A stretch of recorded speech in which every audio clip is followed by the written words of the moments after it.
Well, here's the 20-foot Scamper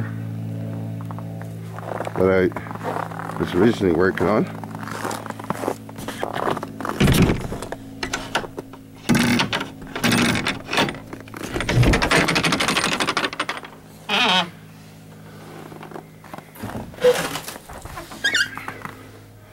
You see the insides, the doors are finished.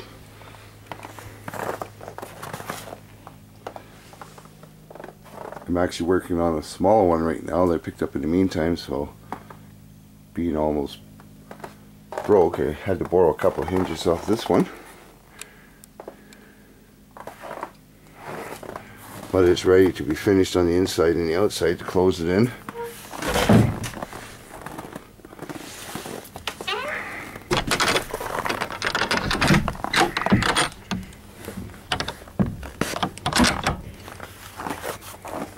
Two bolts, one at the top, one at the bottom.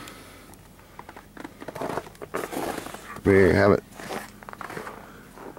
Nice back door on what used to be a camper that looked like the back of the small one I'm going to show you here. Now, during working on this big camper, which is going to take me a few days to finish, I came across a smaller one, which I need for making some money with right away, doing small handyman jobs and making a few bucks. So I picked up new lights for it, put the lights on, and what I did was took out all the windows. Then I built a 4-foot door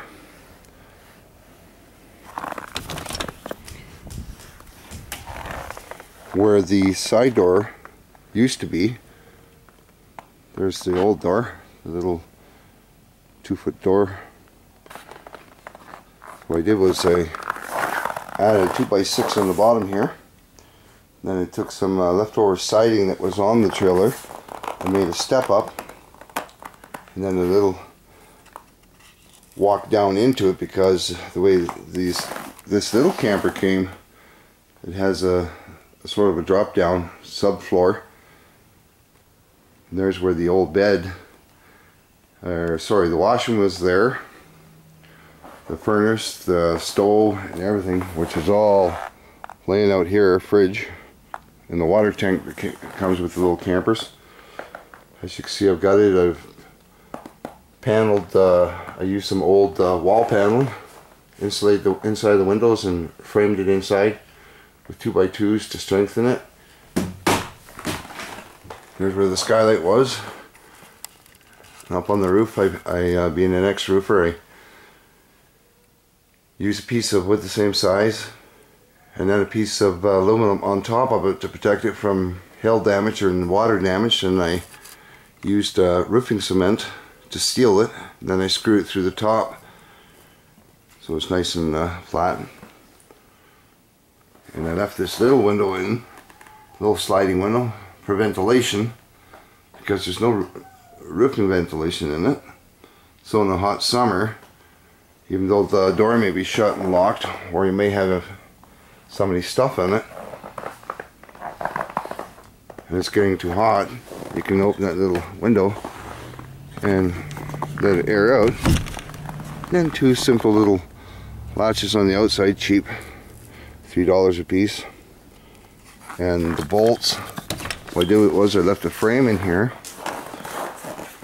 from the old door, the frame here, put 4-inch bolts through here, right through here, and then tied them off with nuts in there, so that we now have a sturdy bolting frame.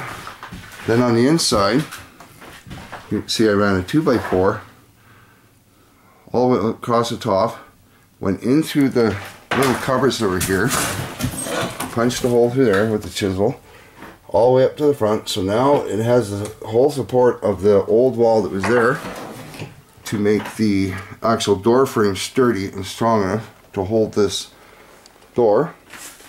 Then again, down at the bottom, you see where I've put a bolt through the 2x6 that I put underneath the flooring for extra support.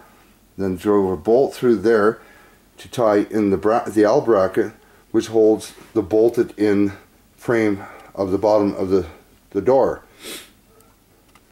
You see then the door, and there's the two hinges which are on the outside, bolted on to hold the door in place. And then again, this door is much the same as the other one. Got the steel brackets on each corner screwed in. It makes the frame completely sturdy. You don't have to worry about the screws coming apart on the wood. So the steel brackets will hold it together. So there you have it, a little 7.5 foot wide 1970s Scamper converted into a cargo trailer. The ceiling was rotten over here where the toilet stink pipe and air vent and dome light was. So I had to take apart the ceiling up to the halfway mark and rebuild the trusses in there. Put some 2x2s, and then the wall was the same. It was shattered, basically just all rotted out. So I rebuilt the frame in there, and then just put the wall paneling inside out, of course. As you can see, this is old wall paneling from a house that's being torn down. Took the wall paneling out, and that's all that's in these little trailers anyways, is wall paneling, but I turned them inside out so I have the rough side, because I'm going to spray paint the inside of this. I'm going to grab a gallon of interior latex and just spray paint it a nice white so it looks nice and clean. The floor I'm probably going to just give a quick coat of a dark gray or something. There you go. Handy little camper. Turned into a cargo trailer. Same with the front. Took the window out. Put the wall paneling. You can see where I slipped it into the siding. Comes over an inch at each end.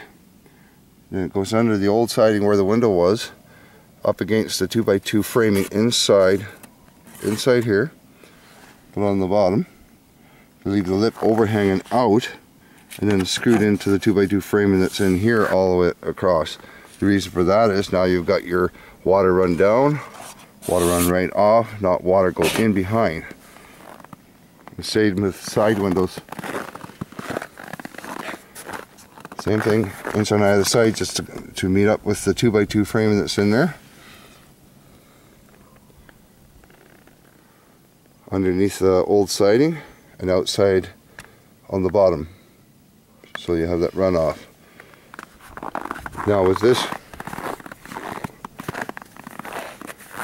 and she's all ready to go. New lights were 50 bucks with the wiring harness and everything from Canadian Tire. All set to go and make money. Trailer like this size, if you were to buy one brand new, you're looking at $7,000. I got the trailer for free. It was being disposed of. Free ad on Kijiji. Picked it up, towed it to my place, did the work on it. Took me about a week. And there you have it, big pile of rubbish. I gotta take the garbage. However, if I can't sell these used windows out of it, I'll take all the glass out, dispose of the glass safely at the dump, and then all the scrap aluminum off the trailer and the copper piping that was for the stove and that'll go to the scrap yard, and I'll make about $60 to $70 back,